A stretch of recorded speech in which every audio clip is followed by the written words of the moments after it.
Cookery சேனலை பார்த்து யார் வேணாலும் சமையல் பண்ணலாம். ஆனா சுவையான சமையல் பண்றது எப்படி? நான் இதயம் நல்லெண்ணெயில சமையல் பண்றேன். ஆஹா ஓஹோன்னு பாராட்டுறாங்க. நீங்களும் இதயம் நல்லெண்ணெயில சமையல் பண்ணுங்க, பாராட்ட வாங்குங்க. தினம் தோறும் வாங்குவே இதயம் இதயம். வணக்கம். செய்திச் சுருக்கம். நெருங்கும் காற்றழுத்த தாழ்வு 27 மாவட்டங்களுக்கு எச்சரிக்கை. தென்கிழக்கு வங்கக்கடலில் உருவான காற்றழுத்த தாழ்வு பகுதி ஆழ்ந்த காற்றழுத்த தாழ்வு பகுதியாக வலுவடைந்து மெல்ல நகர்ந்து வருகிறது. இன்று மேற்கு வடமேற்கு திசையில் தமிழகம் இலங்கை கடலோர பகுதிகளை நோக்கி நகரக்கூடும். இதன் காரணமாக தமிழகத்தில் வடகிழக்கு பருவமழை மீண்டும் தீவிரமடையும் என சென்னை வானிலை மையம் தெரிவித்துள்ளது. தமிழகத்தின் அநேக இடங்கள், புதுச்சேரி மற்றும் காரைக்காலில் இன்று இடி மின்னலுடன் மிதமான மழை பெய்யும். 17ஆம் தேதி வரை மிதமான மழை தொடரும். அரியலூர், தஞ்சாவூர், திருவாரூர், புதுக்கோட்டை மாவட்டங்களில் இன்று ஓரிரு இடங்களில் மிக கனமழை பெய்ய வாய்ப்புள்ளது. இதற்கான ஆரஞ்ச் அலர்ட் விடுக்கப்பட்டுள்ளது. சென்னை, திருவள்ளூர், காஞ்சிபுரம், செங்கல்பட்டு, திருவண்ணாமலை, விழுப்புரம், கடலூர், ராமநாதபுரம், கோவை, கரூர், மதுரை, தென்காசி உட்பட 23 மாவட்டங்களிலும் புதுச்சேரி, காரைக்காலிலும் இன்று கனமழை பெய்ய வாய்ப்புள்ளது.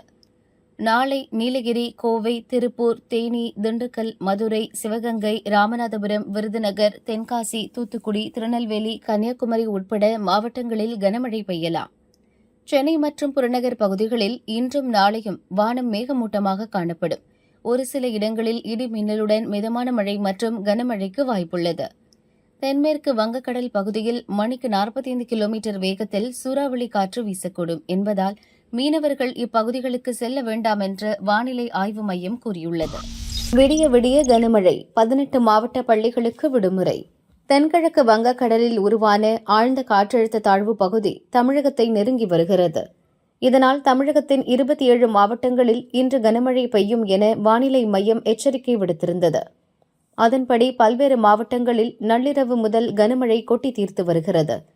தொடர் மழை காரணமாக 18 மாவட்ட பள்ளிகளுக்கு இன்று விடுமுறை விடப்படுவதாக அந்தந்த மாவட்ட கலெக்டர்கள் அறிவித்துள்ளனர்.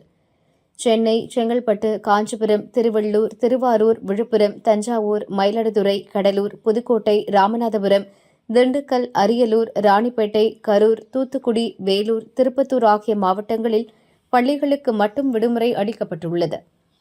வேலூர், திருவள்ளூர் பல்கலைக்கழகத்தில் இன்று நடக்க இருந்த பருவத் தேர்வுகள் மழை காரணமாக ஒத்திவைக்கப்பட்டது. தேர்வுக்கான மறுதேதி பின்னர் அறிவிக்கப்படும் என பல்கலைக்கழக தேர்வு கட்டுப்பாட்டு அலுவலர் தெரிவித்துள்ளார்.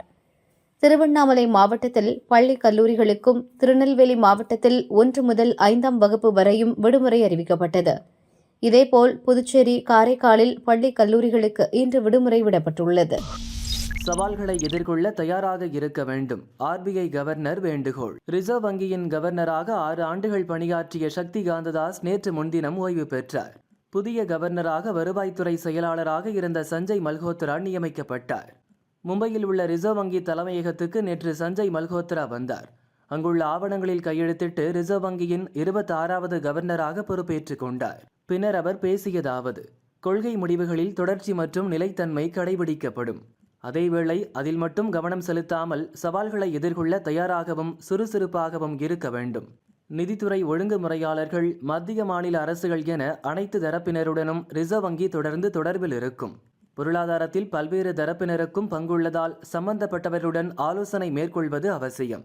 நிதிச் சேர்க்கையை மேலும் ஊக்குவிக்க ரிசர்வ் வங்கி தொழில்நுட்பத்தை விரிவாக பயன்படுத்தும் என சஞ்சய் மல்ஹோத்ரா கூறினார். 23,500 கோயில்களில் அறங்காவலர் குழு இல்லை. தமிழக கோயில்களை நிர்வகிக்க அறங்காவலர்கள் குழுவை அமைக்க கோரி இந்து தர்ம பரிஷத் என்ற அமைப்பு 2021இல் தமிழக அரசுக்கு கடிதம் அனுப்பியது. குழுவில் முன்னாள் நீதிபதி, சமூக ஆர்வலர், பக்தர், SC அல்லது ST பிரிவைச் சேர்ந்த ஒருவர், ஒரு பெண் ஆகியோர் இடம்பெற நடவடிக்கை எடுக்க வேண்டும் என்றும் கோரப்பட்டது. ஏற்கனவே இந்து சமய மற்றும் அறக்கட்டளை சட்டத்தில் இது தொடர்பான பிரிவு உள்ளதாக தமிழக அரசு பதில் அனுப்பியது. இருந்தாலும் அந்த சட்டப்பிரிவை தமிழக அரசு செயல்படுத்தாமல் இருப்பதாக கூறி சென்னை ஹைகோர்ட்டில் தர்ம பரிஷத் வழக்கு தொடர்ந்தது. அங்கும் அதே பதிலை அரசு கூறியது. அதை ஏற்று பரிஷத் மனுவை கோர்ட் தள்ளுபடி செய்தது. சுப்ரீம் கோர்ட்டில் தர்ம பரிஷத் மேல்முறையீடு செய்தது. இந்து சமய மற்றும் அறநிலைய சட்டத்தை மேற்கோள் காட்டும் தமிழக அரசு அதை செயலில் காட்ட மறுக்கிறது. தமிழகத்தில் உள்ள 40,000த்திற்கும் மேற்பட்ட கோயில்களின் நிர்வாகம் சரியாக நடக்கவில்லை. பல கோயில்கள் சிதிலமாகியுள்ளன. அனைத்து கோயில்களுக்கும் அறங்காவலர்கள் குழுவை உடனடியாக நியமிக்குமாறு தமிழக அரசுக்கு உத்தரவிட வேண்டும் என இந்து தர்ம பரிஷத் கோரியிருந்தது. அறங்காவலர் குழுக்களை அமைக்க தமிழக அரசுக்கு சுப்ரீம் கோர்ட் ஏற்கனவே அவகாசம் கொடுத்திருந்தது. இந்த வழக்கு நீதிபதிகள் எம். சுந்தரேஷ், அரவிந்த்குமார் அமர்வில் புதனன்று மீண்டும் விசாரணைக்கு வந்தது. அப்போது தமிழகம் முழுவதும் 31,000 கோயில்களில் அறங்காவலர்கள் நியமிக்க விண்ணப்பங்கள் கோரப்பட்டன. போதிய விண்ணப்பங்கள் வராததால் 23,500 கோயில்களில் அறங்காவலர் குழுக்களை அமைக்க முடியவில்லை. இதுவரை 7,500 கோயில்களில் குழுக்கள் அமைக்கப்பட்டுள்ளன என தமிழக அரசு தரப்பில் தெரிவிக்கப்பட்டது. மற்ற கோயில்களிலும் அறங்காவலர் குழுக்களை நியமிப்பதற்கு என்ன நடவடிக்கைகள் எடுக்க தமிழக அரசு திட்டமிட்டுள்ளது. இதை 4 வாரங்களுக்குள் அறிக்கையாக தாக்கல் செய்ய வேண்டும் என நீதிபதிகள் உத்தரவிட்டனர். விசாரணை பிப்ரவரி மாதத்திற்கு ஒத்திவைக்கப்பட்டது. கட்சிக்கு நிதி வேணும், ரூபாய் 30,000 கொடு, வசூல் வேட்டை நடத்திய விசி நிர்வாகி. கரூர் பஞ்சப்பட்டி அருகே உள்ள அழுகாபுரி கிராமத்தை சேர்ந்தவர் சேகர். சொந்தமாக லாரிகள் வைத்து டிரான்ஸ்போர்ட் தொழில் செய்கிறார். இவரது லாரி டிரைவர் சுப்பிரமணி திண்டுக்கல்லில் மண் ஏற்றிக்கொண்டு கரூர் பொன்னம் நோக்கி வந்துள்ளார். அப்போது இடையில் லாரியை மறித்த சிலர் ஓனர் யார் என கேட்டு டிரைவர் சுப்பிரமணியிடம் தகராறு செய்துள்ளனர். அவரிடம் இருந்து சேகரின் செல்போன் நம்பரை வாங்கி, உன் லாரி டிரைவரை பிடித்து வைத்திருக்கிறோம், வந்து பணத்தை கொடுத்துட்டு கூட்டிட்டு போ என மிரட்டியுள்ளனர். பதறிப்போன சேகர் அவர்கள் சொன்ன இடத்திற்கு சென்றார். அங்கே வக்கீல் ராஜா என்பவர் தன்னை விடுதலை சிறுத்தை கட்சியின் பொறுப்பாளர் என அறிமுகப்படுத்திக் கொண்டார். கட்சி கூட்டத்திற்கு 30,000 வேண்டும் என கேட்டுள்ளார். சேகர் தர முடியாது என கூறியிருக்கிறார். இதனால் ஆத்திரமடைந்த விசிகா நிர்வாகி ராஜா, நான் கட்சியில் இருக்கேன்னு சொல்றேன், நீ என்கிட்டயே ரூல்ஸ் பேசுறியா என தகாத வார்த்தையில் திட்டியுள்ளார். ஒழுங்கா நான் கேட்ட பணத்தை கொடு, இல்லாட்டி இங்கிருந்து லாரியை எடுத்துட்டு போக முடியாது என மிரட்டியிருக்கிறார். கையில பணம் இல்லை என லாரி உரிமையாளர் சேகர் சொல்லியும் அவரை விடவில்லை.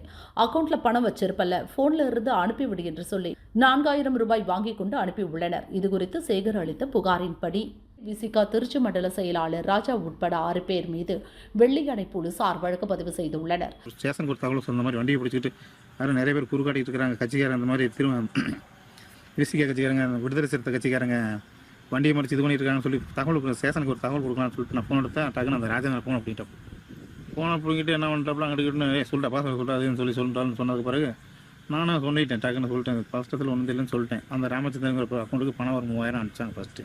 அதுக்கப்புறம் மறுபடியும் இன்னொரு 1,000 அனுப்பிச்சுட்டாங்க. இருந்த பணத்தையும் அது இன்னொருலேருந்து அதுலேயும் இந்த 1,000 அனுப்பிச்சுட்டாங்க. அதை அனுப்பிச்சுட்டு போனால் போயிட்டு நானும் அந்த வகையில் சரி இதோட விட்டுவாயின்னு பார்த்தா திடீர்னு பார்த்தா கார்த்திக் பணம் பாக்கெட்டில் ஒரு 6,000 வச்சுருந்தேன். அதையும் படக்குன்னு இது பண்ண போல பாக்கெட்லேருந்து கார்த்திக் எடுத்துட்டோம். அதனால் ஒன்றுமே பண்ணோம்னா ஏங்க நானே இது பண்ணுறது பெரிய விஷயம். நான் அந்த லாரியை வச்சு ஓட்டணும்னா வாரத்தில் நடைக்கு 1,000 1,500 கிடைக்கும். அதுவும் எந்தெந்த மாதிரி வழி செலவு அதிகம் இது இல்லாமல் இந்த மாதிரி டோல் செலவு இது இல்லாமலாம் இருந்தால் அது கிடைக்கும். அதில் டோல் செலவு இது வந்துச்சுன்னு வச்சுக்கோங்க, ஒன்றும் பண்ண முடியாதுங்க. ஏதோ அது கிடைக்காத பெரிய சமையல். நீங்கள் இவ்வளோ பிடிக்கிட்டீங்க, நான் இதை சம்பாதிக்கணும் 10 நாள் 20 நாள் ஆகும், இதை வேறு பிடிக்கிட்டீங்கன்னு சொல்லி நான் சொல்ல இதை கொடுக்கல. இப்போ தானே மீட்டிங் இந்த மாதிரி இதுக்கு பணம் கொடுக்கல, எங்கள் கட்சிக்கு பணம் கொடுக்கல, நீ இந்த எங்கேயுமே தொழில் பண்ண முடியாது, இந்த கருவு மட்டும் உன்னால் எங்கேயும் தொழில் பண்ண முடியாது, உன்னை நான் பார்த்துக்கிடுவேன், எந்த வகையில் வேணாலும் பார்த்துக்கிடுவேன், பாட்டி யாரை வச்சு உனக்கு அப்படி பண்ணி இப்படி பண்ணி பொண்ணு விடுங்கிற மாதிரி மிரட்டினாங்க. காவல்துறை ஒரு கம்ப்ளைண்ட் கொடுத்துட்டேன், போய் வெளியின ஸ்டேஷனில் போய் கம்ப்ளைண்ட் கொடுத்தேன்.